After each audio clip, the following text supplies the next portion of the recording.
I'm currently working part-time at a restaurant on my university's campus. I mostly work shifts with this one girl, we'll call her Anna, who is all for the body positivity movement. She embraces her body type and regularly posts inspiring quotes or images on her social media accounts. Personally, I have nothing against this at all. I am also in full support of treating and accepting everyone no matter their body type. However, I do believe that everyone should be healthy, eating right, exercising, taking care of their mental health, etc. Or at least attempting to be. I don't support those who use the body positivity movement as a cloak to shield and justify their unhealthy and damaging behaviors. However, despite being a supporter, Anna regularly comments on my body type. For example, I always bring food for my shifts since I personally think the food there is not the healthiest: burgers, fries, more fried food, etc. Anna will often say things like, "You should eat a burger, you could use a few extra pounds, honey." Or, "You look skinnier than last week. I told you to stop eating salads every day." She'll sometimes even feign concern for me and ask me in private if I was struggling with my weight, and then proceed to tell me that I look way too skinny to be healthy. One time I was changing into my work shirt in the back and Anna saw my stomach and commented that my stomach was starting to look like a man's. I have no idea what that even means, but I doubt it was a compliment. These hypocritical comments have pissed me off. I enjoy eating healthy and cooking my own meals, and I enjoy working out and staying toned. Anna, on the other hand, gorges herself on the food in our restaurant, drinks about 3 cans of Coke per shift, and does not work out. I don't think this is healthy. Finally, during yesterday's shift, this guy I kinda like came in to get some food, and I was super excited to see him. He turned out to be a bit cold towards me, and the whole event was a bit anticlimactic. Oh well. Anna witnessed the whole thing, and after he left, she said, "Maybe he's into Kuvya girls." I basically blew up at her and called her out for all of her hypocrisy. I asked how she could call herself a supporter of body positivity when she regularly shamed my body. Then I told her that she was unhealthy in many ways. I called her out on her eating habits. Bitter and jealous of others who are in control of their health and bodies, and deluded for believing that she is healthy and fit. She called me insecure and told me I was being rude. It was reaching the end of our shift, so I clocked out early and left so I didn't have to argue with her more. I was mad for a bit and told one of my best friends. She said that I was right and all, but that I was insensitive in the way I brought it up and suggested that I apologize. I'm standing my ground but want to hear other opinions as well. I have been with my partner for 7 years. We initially met online, and after meeting in person a few times, and realizing our affection for one another, we found it promising to move in together. I moved from California to Pennsylvania to be with him throughout graduate school. All was seemingly well during this time. I have never really had any reason to not trust him. I encouraged him to, very much so, to try his best to make friends, or to explore hobbies on his own outside of the various ones we share, because I have my own passions. And I found we connected most when we met in the middle through conversations about these passions, through the act of explaining or showcasing what we've taken in or learned. Throughout these 7 years, he has struggled with very low self-esteem, and though I don't necessarily think of myself as the pillar of self-love, the depth of mine doesn't reach the low perception of his self-value. Because of this, he has seen and stopped seeing both a counselor and a therapist, and has been on medication to help for the last 6 months. Things were seemingly well between us, and continued to be pretty fluid. We continued to share things, and take long walks, and were pretty open-ended about where we stood in the relationship. If one was feeling a bit of an ebb, the other would pick up more of a share, and vice versa. However, things took a bit of a dip about 2 days ago when I felt the ebb and asked him about it. Initially, he said there was really nothing wrong. And perhaps I was just feeling this way because with our schedules we haven't been able to see one another for long periods of time like we are used to, which is true. But the feeling continued to irk me, and when I asked about it a second time, he confessed to me. He had begun talking to another girl from another country via Instagram direct messages. And though things between she and him never crossed the boundaries of platonic friendship, He really loved the initial rush of someone asking him questions about his favorite movie, his favorite album, his favorite book. All things he and I already know very well about one another. I asked if he'd sent any selfies, or anything risque, and he said no, though I can't confirm, because he deleted the messages. A good deal of me believes him, because of how open he was about the initial conversations to begin with. We slept apart, and I just felt really confused the entire night, because I couldn't really resonate with wanting that sort of attention from someone else. If anything, his yearning for that type of attention sort of hurt. It felt like I wasn't doing enough, or giving enough. The next morning, though I don't have an Instagram, and am not on the app, I went to check his using the desktop version, and found that posts where he once called me the love of his life, or a specific post with a gift I gave him that once said, "Greatest gift from the greatest girl," were still on his profile, but the words, girlfriend, or love of my life, were completed erased. With this realization, my confusion and hurt turned to very real heartache. I called him and asked if he had deleted these words from the specific posts, and with shame, he said yes, he did. When I asked why, he said it was because he just didn't want the attention from the girl asking him about himself to be disrupted if she found out he was in a long-term relationship. I guess this is where I asked the obvious and questioned why someone who is just asking about your favorite books, movies, etc., would be driven away by the fact that you have a girlfriend. And he said he didn't know why he did it, and that it was a massive mistake. At the risk of seeming toxic, and I will take full accountability for seeming so or being so, I asked him to please deactivate his Instagram for the time being while we sort through this, his Twitter as well. He did, and though I was feeling a bit of relief about that, I couldn't help but feel a bit saddened that he didn't choose to do that on his own for the benefit of our relationship. He had to wait for me to ask. Which again, just made me feel like such a toxic and controlling partner. Two things I always strive to be so far from. When he got home from work, we discussed everything at massive length, and he continued to swear up and down that these conversations pertained strictly to music, movies, and books, and he didn't have interest in her. Just interest in the initial rush of the attention he was receiving.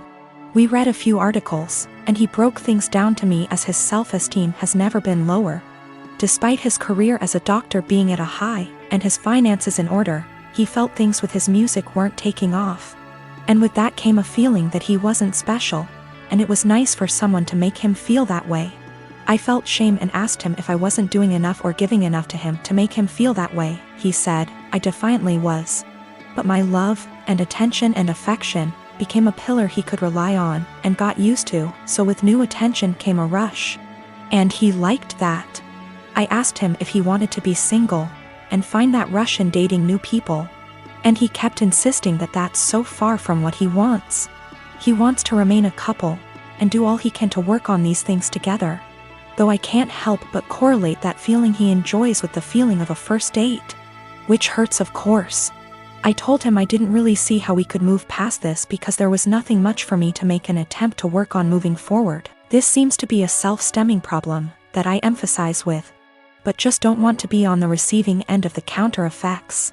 So though it is incredibly uneasy to begin to think of how difficult it'll be to begin again, it is just as difficult to think about how difficult it would be to stay and try to rebuild back up an issue that I feel like just a bystander. When it comes to this has all been very painful, and if this comes to an end, I just want it to be as civil and as possible.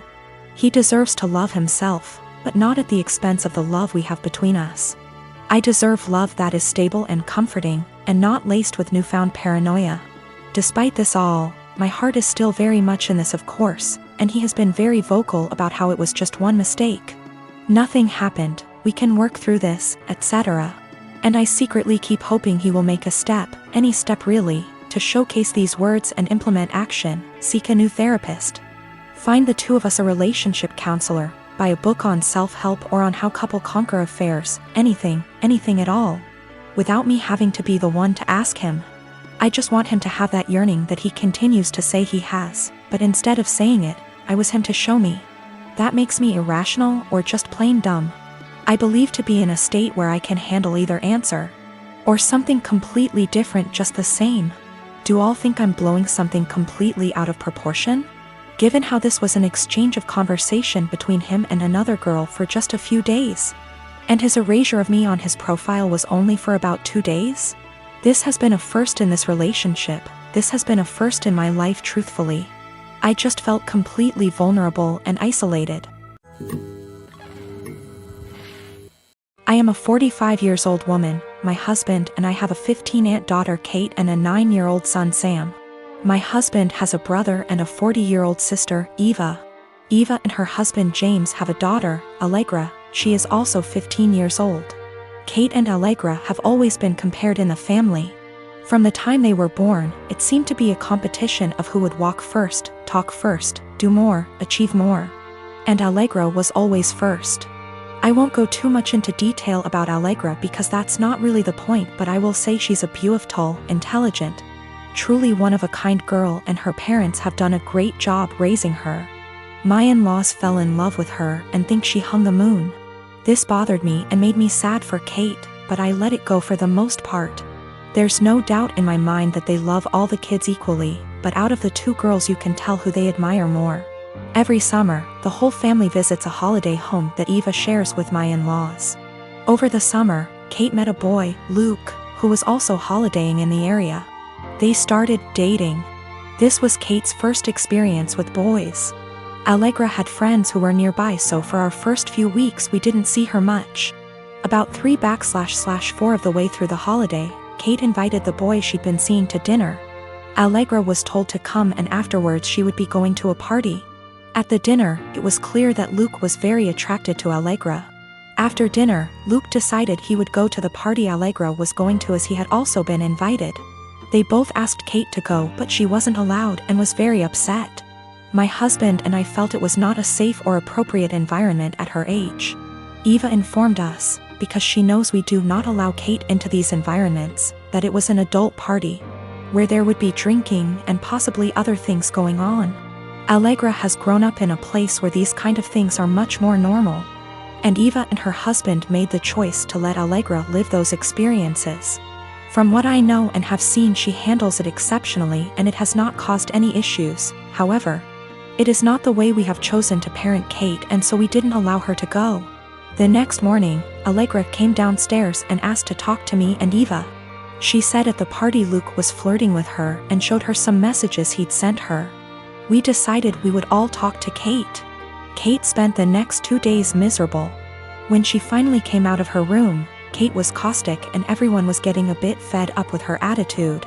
Eventually, my father-in-law jokingly said, "Your mistake was introducing him to Allegra. How did you think that was going to go for you?" My mother-in-law told him off but added that Luke handled it terribly, but the outcome was sort of inevitable. Kate left the table in tears. We managed to get through the rest of the holiday, but when my husband brought up plans for Christmas, Kate refused to go.